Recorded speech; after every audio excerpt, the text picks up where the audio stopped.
Hello tanks and tankettes, welcome to a pair of viewer replays, and I've picked out the Fury because we're kind of continuing with the Tankfest theme.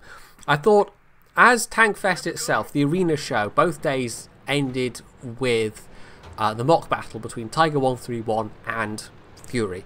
So I decided to kind of round out my Tankfest coverage in a manner, you know, in a sense. I'd pick a pair of Fury replays. Well, I was actually initially only going to pick one Fury replay, but then I had that kind of situation that I have sometimes where I just can't choose. So I decided I was going to go with two. So this is Miniturk. This is a 9.3 replay, and the other one is actually going to be 9.4. So both of them have Gnomefathers, if you're wondering why they sound different than what you might be used to. So this particular battle, as you can see, is not the best matchmaking, but he's actually platooned up with somebody else in a Fury. He's also blue on the team list. Now, I don't know the circumstances of that. That generally happens if you've managed to team damage somebody either accidentally or on purpose, but haven't done enough to warrant getting auto-banned. The game warns you by, when you're in garage, when you're in-game like this, it puts that little blue marker on, so it's like, you know, be very, very careful about doing team damage at that point, because if you do more, you'll probably just get auto-banned. So like I say, I don't know. It may have been entirely accidental. That's possible. It's actually happened to me previously, where I've had my icon turn blue for a couple of hours just because I managed to accidentally derp somebody with a... I can't even remember the circumstances. It was probably a KV2 or an SU-152 or something. Like, if one of those shells goes astray, it can do some serious damage. Anyway, we appear to have the hill. I mean, him and his teammate and this scout, well, if anything pops up on the other side, surely the scout at the very least will see it. So that appears to give them free rein to sit up here and work over this tiger. There's also a T-29 down there. There's a good strong presence on the 1-2 line, although one of their top tiers, a tiger, is all the way back at B1, which is not really where he should be. You know, he's letting the tier 5s go forward and take the brunt of the damage, and they're not doing too well as a result, so not very impressed by that guy. And oh, hello, KV3. Okay, well, his teammate just got wrecked in very short order. He must have been hit by several things at once, but the KV3 must be surely down where that Tiger and T-29 are. Must be firing from further back, because the scout would have seen if anyone had come up on the hill. So he's just continuing to work over this this other tiger. I mean, the first one didn't last very long. They've managed to get a bit of damage in there as well. And that T-37 looks like he's using an autoloader.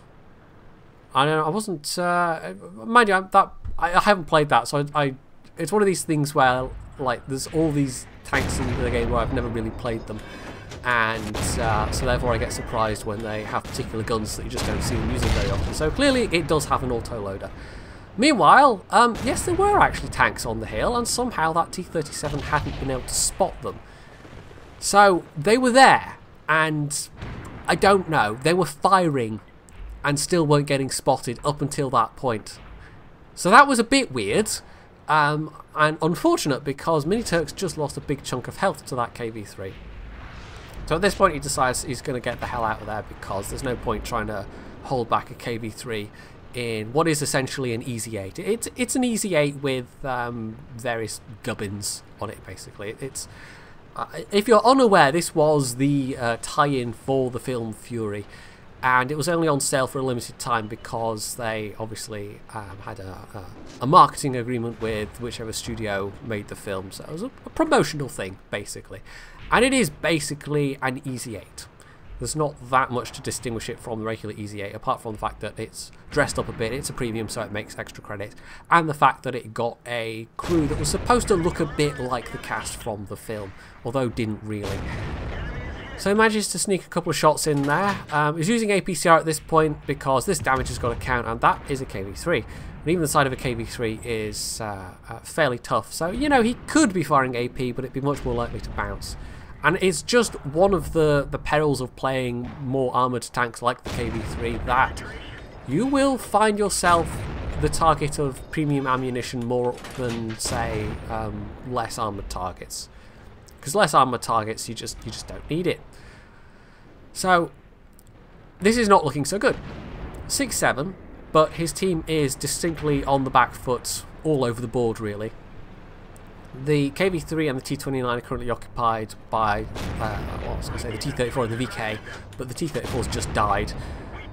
Miniturk's trying to give some fire support from the side here, but yeah, he's just been spotted, and yeah, this thing's reasonably mobile, but it's no, you know, it's not like it's in the LC where you can just whiz away and relocate really quickly. So he does take a hit, unfortunately. However, this is the part where he gets very, very lucky indeed. Now, he does a silly thing here.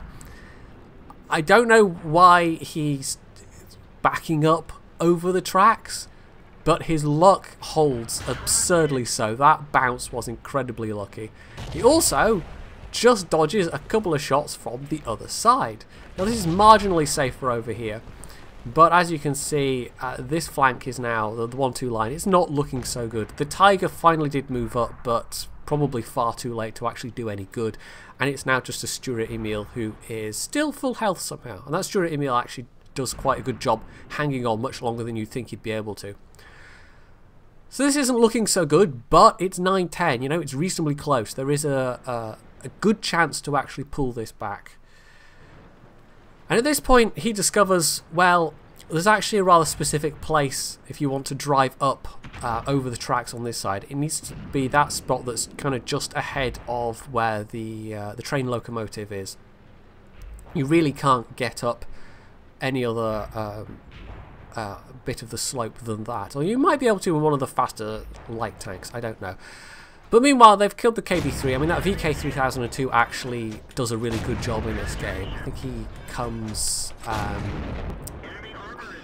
don't know, he's high up the team list. He's taken a bit of a battering, but he's still in the game. And at this stage, well, the Stuart Emil's not going to last too much longer. But we know where the majority of the remaining enemy tanks are. We know where the 1815A is, we know where the Wolverine is, and at least one of the Togs must be over on the other side as well, because one of the Togs has a kill. Those Togs are both platooned, by the way, and that is the fact that they're platooned. I don't know, there's a peculiarity with one of the Togs that we will see, perhaps, that I will point out on the end score screen. But for the moment, he's just waiting. Now, the Stuart Emil has managed to keep all of his health. He's not going to last very long once he gets spotted, but it gives him a chance to go down swinging. It's not like he's a one-shot kill. It also means that he can maybe live long enough to spot some things for Miniturk to shoot at. And lo and behold, there is one of the Togs who is, yeah, choosing this moment to drive forward, and it's probably a good moment to do so. He is vulnerable to artillery, of course, but he's got all those hit points, and sometimes it's just the case that you have to use your hit points, you have to take the hits, and you just have to bully through it, basically. Again, Miniturk making a little bit of a mistake there. He wasted a couple of rounds of ammo firing at the same spot when the Tog was clearly on the move. And maybe he was hoping he'd track the guy when he was invisible, I don't know. But anyway, a couple of unlucky bounces here means that and a miss there, and yeah, I mean, this is extreme range, but even so, this Tog is getting away with very, very little health indeed, but he is still alive, crucially. So, as you can see, those missed rounds may prove to be crucial. He's got 7 AP left, 9 APCR. He's also got 14 HE, which he doesn't really need. I don't know if after this one he discarded, you know, some of those HE shells. I think it was Miniturk. Oh no, actually, it's the next replay. I was thinking it was Miniturk that says it was his 5th battle, but it wasn't. It's the next replay that was the guy's 5th battle. Meanwhile, the VKD has unfortunately gotten stuck, and as he's the last remaining non-artillery tank, Miniturk goes over to see what he can do. Now, I actually should confess, this is one from far back enough that I don't know if you remember the last big subscriber contest I had, where it was asking people to submit high damage replays. This is actually one of those, and I do still occasionally like games that didn't make the cut in terms of winning the contest, but were still good games. So this is one of those. But Miniturk didn't actually provide any kind of anything to go along with this replay. So this is one of those ones where it's entirely my own speculation, and all I've got to go on is what was being said in the in-game chat. But he did the right thing there. I mean, going to free this VKD, they've doubled the remaining like firepower. Because if the VKD had just been stuck there, then yeah, that would have been a bit of a problem, because it's not like Miniturk can really stand to take any hits at all now at this point. They do also still have artillery left, which is kind of crucial, but the enemy team also has artillery, so you're going to have to be wary about that, because neither of them can really take much damage at all. Like, even the smallest splash will probably kill Miniturk at this point.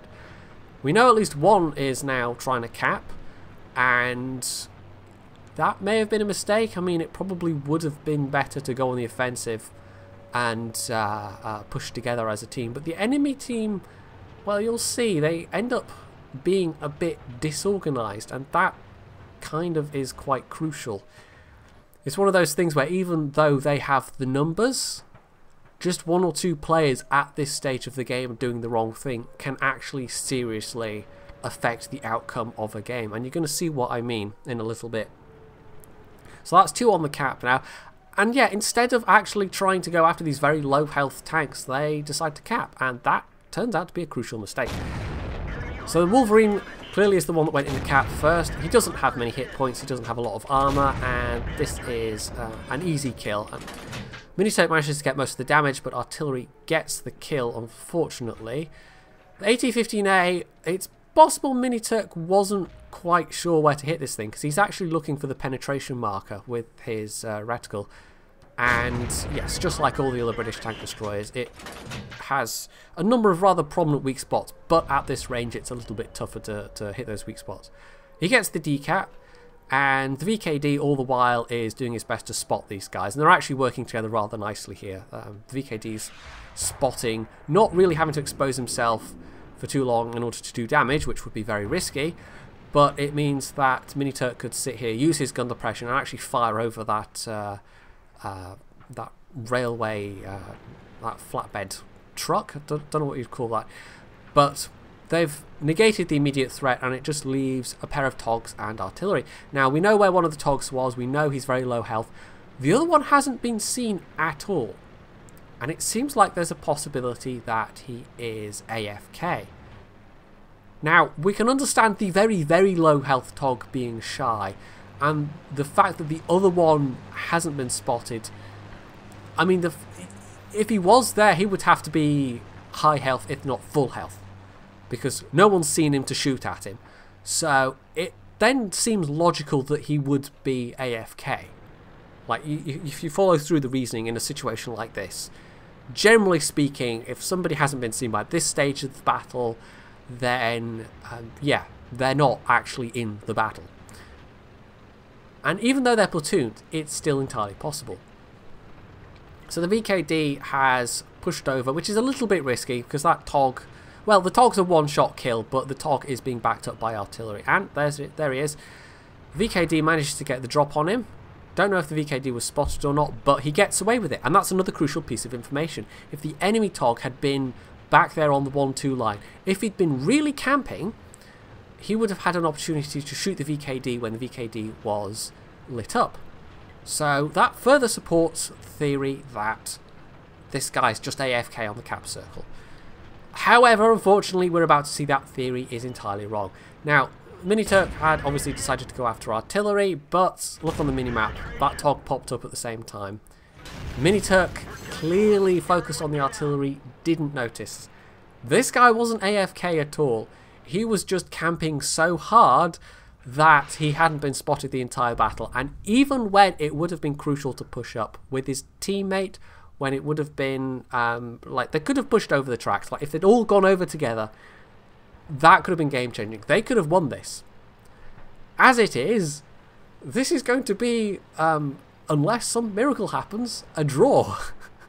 There's going to be a very high damage result for Miniturk, but yeah, this is one of those games where those Togs, they threw it away for the enemy team. That Tog in particular, he played so utterly passively that changed the game. And sometimes when you come down to this late game situation, just one player, as I said, doing the wrong thing can just changed things drastically. So, yeah, instead of a win for the enemy team, and it would have been probably still quite a close win, but they, between those two tanks trying to cap and between the TOG just doing nothing, yeah, that ended up being a rather nice game for Miniturk. Not so much a nice game for anyone else, but yeah, high caliber, defender medal, and a pretty reasonable score.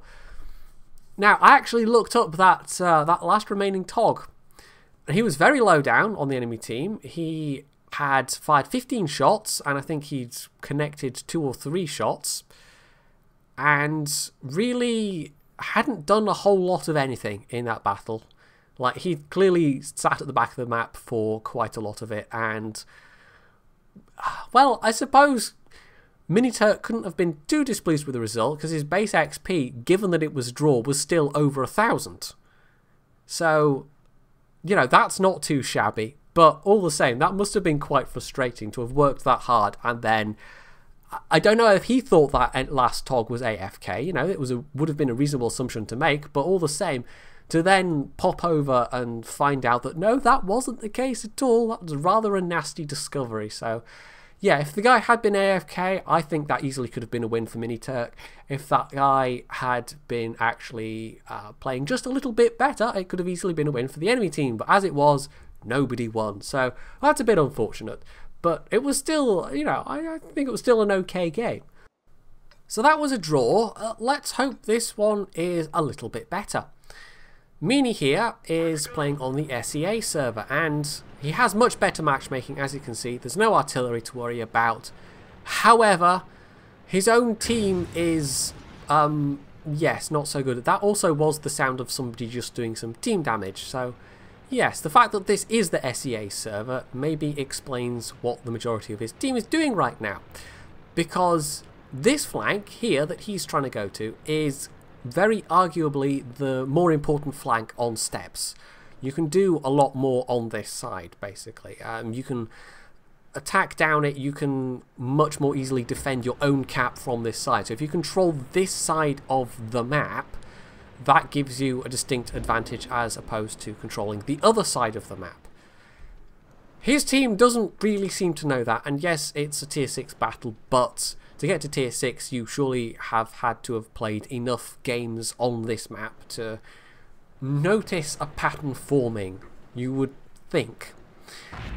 But as it is, he's got, like, there's one Hellcat here, and it's rapidly becoming apparent that this is a lot of enemy tanks.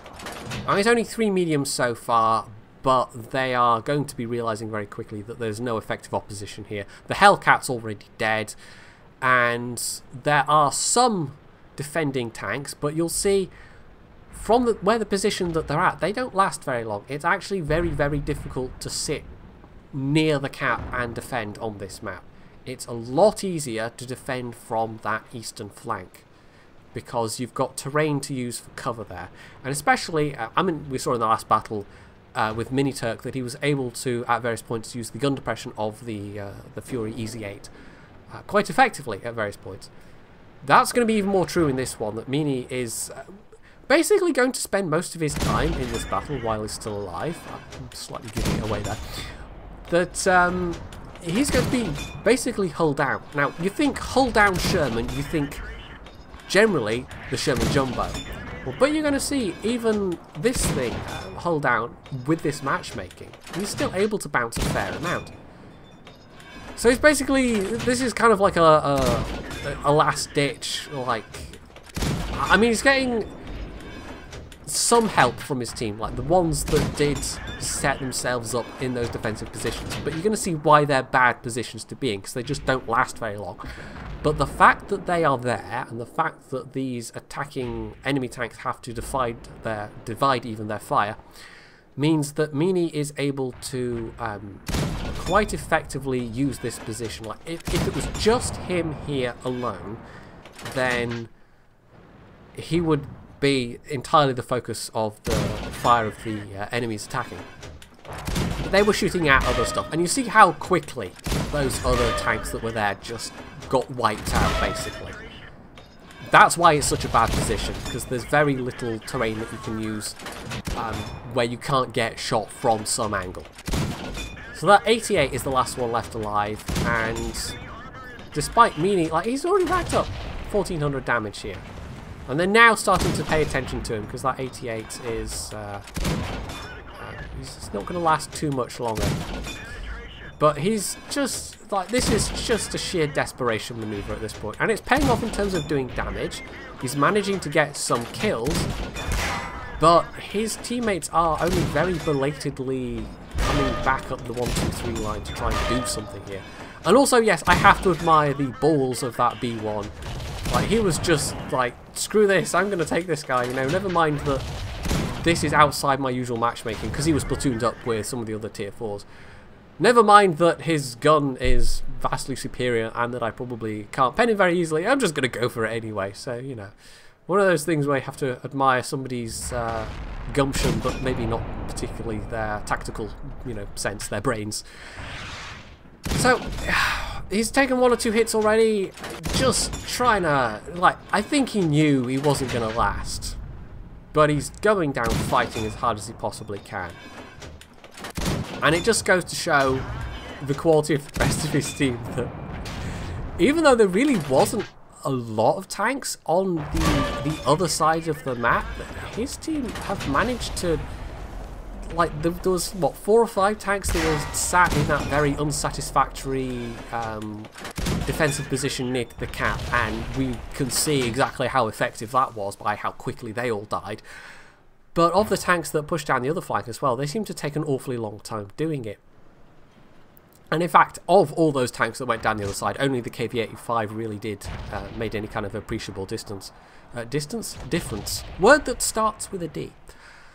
So he's still alive, and he's probably wondering how he's still alive, but he's basically got a problem now that if he turns his turret to try and shoot at the VK or the Type 58 that basically bypassed him. And it is interesting that they did basically bypass him. Like, there were a couple of mediums that could have rushed him to take him out, and then basically they just ignored him instead. But every time he pops out to take shots like this, he runs the risk of being shot by the T1 or the VK. And yes, they're tier 5, but getting bounces on the back of the turret like he just had with that T1 heavy, you can't really count on that. That's just sheer luck. He's also starting to run out of AP shells. He's just fired his gun that many times. He's actually had 23 hits, and he's done over 2,500 damage, and his team is still struggling badly. Yeah, he says in his replay that he basically, like, he started off the battle with a very sinking feeling, and he kind of ended the battle with a similar sinking feeling. Although, you know, I'm not going to give it away as to whether that was justified or not, because maybe it wasn't. But the bit in between where he was just working his gun over and over and over and doing all that damage, well, that part he said he kind of enjoyed. So that was over 3,000 damage, and as he says, about time. But the fact that he had to do that much, and his team is still struggling so badly, like, this has only made things even. This hasn't even given his team an advantage. He didn't get that many kills, but between the VK and the KV-85, actually I think the VK did better than the KV-85. Between those two, they have managed to pick up more kills, and they did at least come back eventually, but yeah, this is why that flank is important, because it was really only Meany that has kept them in this. And it was by the most extraordinary combination of, well, not extraordinary, but that combination of circumstances, like them firing at all those other tanks first, some of the tanks ignoring him to go after other targets further along, giving him then flanking shots. But eventually his luck ran out, his hit points ran out, and, well, although it is a KV-85, a VK, and a Churchill versus a T-25 and a Hetzer, you know, they have the tier advantage, only the VK's really got enough health to take more than one hit. And the T-25's gun is actually pretty decent. And the Hetzer, well, if he's got the derp gun, and he does, well, yeah, there we go. So much for the VK. They all split up, which was probably a bad plan as well. Like, sometimes coming from different flanks is okay, like forcing the enemy to split their fire. But the T-25 absolutely did the smart thing. Went back to a defensible position for his own cap on the eastern flank, as did the Hetzer, and guess what? It's actually working out for them. So they've killed the Churchill. It's down to this KV-85 with very little health and the big derpy 122mm gun, which is not very reliable and has a very long reload. And yeah. Well, I kind of picked out these replays on purpose, I have to say. Again, a high caliber medal, and this time an ace mastery on a defeat. The film Fury, the last, what is it, like 10-15 minutes? Apparently, I haven't actually seen it, but apparently it goes very, very Hollywood. And it kind of ends up with a happy ending because it goes very, very Hollywood. I decided, you know what, screw that. I'm going to pick out even 2 replays that have the opposite kind of an ending. So, screw you, Hollywood, is, I guess, what I'm going for here. You want a happy ending, go and rewatch Fury, or watch it for the first time if you haven't seen it. But World of Tanks, if you want a happy ending all the time, you probably shouldn't be playing World of Tanks. So despite having died halfway through that match, he was still by far in first place, and he actually got a courageous resistance out of that, so he effectively got as much XP as if he'd won. So it was a good result for him. I mean, it was a pity it wasn't a win, but sometimes, as with this team, there's literally only so much you can do. 5 members of his team did nothing. There was a Dickomax with 18, and I mean, looking at the scores, actually, it's a little bit weird. The top player on the enemy team had 7 kills, but only 1,000 damage. The top damaging player on the enemy team only did 1,200 damage, so compare that to his 3,000 damage. The VK did 2,000, the KV-85 did 1,400, KV-2 did 1,500, but then the rest of the team after that didn't do enough. So it was like, even though Meany's team were, the top end of Meany's team were doing more damage, the enemy team, it was just enough. It was just enough for what they were doing, and Meany's team, despite doing, some of them doing the damage, they were just in the wrong places. And that ended up being decisive, but that was far closer than it should have been, and it was all down to Meany, I would say. Otherwise, the enemy team would have had such an easy time pushing over and just flanking everybody that was left on the other flank. Like, that would have just been a walkover. So again, one player can make a lot of difference. Sometimes it's not enough to swing the outcome of a match between a victory and a loss, but that was still a pretty big difference, and it was all down to Meany. So it was a well played match. It's just, you know, pity it wasn't a win. But like I said, this isn't Hollywood, this is World of Tanks. So if you enjoyed these replays, you can leave any comments below, you can hit the like button, you can subscribe to my channel, and as always, stay tuned for more.